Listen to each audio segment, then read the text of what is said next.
It's very, this drought that happened in the Himalayas, it's part of a wider problem in the whole area of Central Asia. Record temperatures in Tibet in Lhasa was recorded at 30 degrees centigrade the other year. Think also in terms of the impact, you have the Himalayas, and from the general Himalayan area, there are the Indus, the Ganga, the Brahmaputra, the Mekong, the Yangtze, all sort of, they all start from that area, from glacial melt, and they end up providing the water system for 47% of the world's population. So it's really important that these things are going on in that area. Another thing to think about in climate change, it's not simply something out there that's going on. And I think our Western scientific way of thinking often tries to get sort of objective, measurable, quantifiable data to explain what's going on out there. So we talk about carbon parts per million in the atmosphere and cloud formations and this kind of thing. But what's perhaps more important is the relationships with people. And when you're an anthropologist and you're studying comparative cultural ways of relating with the environment, these things come more to the fore. So climate change isn't something just going on out there. It's very much part of ongoing social processes. So we have to try to think better about how parallel important events are happening in the world. In Nepal, my case area where I'm talking about mostly, there's been 10 years of civil war, there's been a Maoist insurrection, there's been, as a result, there's been a sort of economic failure in the country, and the small farmers in the mountains who depend on this wheat crop, they have never been self-sufficient in their own food production. They have always had, for a few years, for a few months of the year, to go and find other work somewhere else. Or they've harvested forest products and bartered them for, with communities that are in grain surplus and that kind of thing. Recently, they've been going to the Gulf. They've been migrating to the Gulf to find work because the work hasn't been there in Nepal. So it's a lot.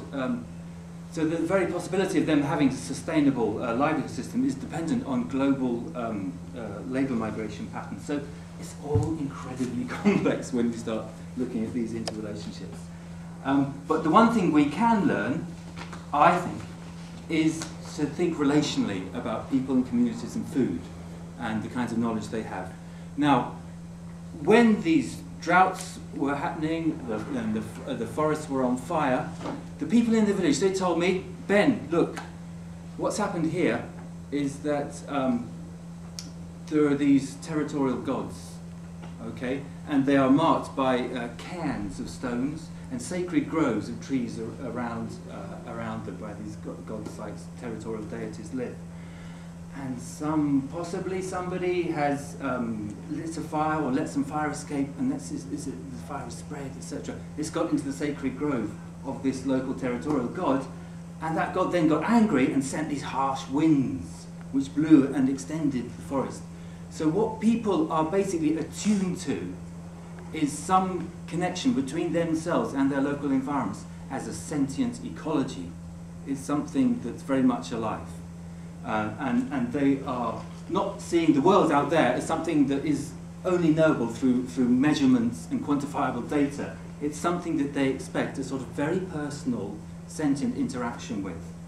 Now, I was lucky enough 10 years ago I struggled at the British Embassy and brought my village friends from Nepal over to the UK.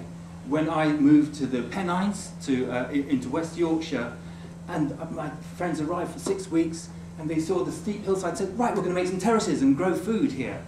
And it's amazing what they did. Countryfile heard about it, and they made a little program about this 10 years ago. But basically, there are things we can learn from the global south to help us renew our own food production system.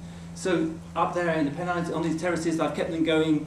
I don't ever buy potatoes or leeks or garlic or onions, and if I wasn't here today, I'll be planting my shallots. And I don't have to buy shallots because they reproduce vegetatively every year, just save some. So other people have seen what I've been doing, and they said, but Ben, this isn't possible, and in the global market context, etc., this is a crazy thing you're doing. But what one learns from looking at subsistence food economies around the world is a very different kind of logic of what's possible. And okay, maybe it doesn't make sense for me to grow potatoes and try to put them on the market, but you can grow food in places where the market wouldn't grow food. Now, when I've been in discussion with food policy people in the South Pennines, they said, oh, well, no, our big plan is to increase beef production here in the uplands, and that's the sort of Brussels view as well. But this is basically a highly subsidised alternative, and I think there's many ways in which we can go back and see comparatively across other cultures that there are all sorts of lessons to learn. In certain times, you get markets where grain, cereals, and meat find prices, and historically these go up and down. Read the book by Joan Thirsk, which looks historically at these. They go down. They go up and down, they go up and down. They go down. There you go, okay. But the imagination is really important. We've probably got a crisis of imagination around food. And if you decentralize and relocalize food cultures, you get all sorts of creative imaginations coming about. And that's probably the point at which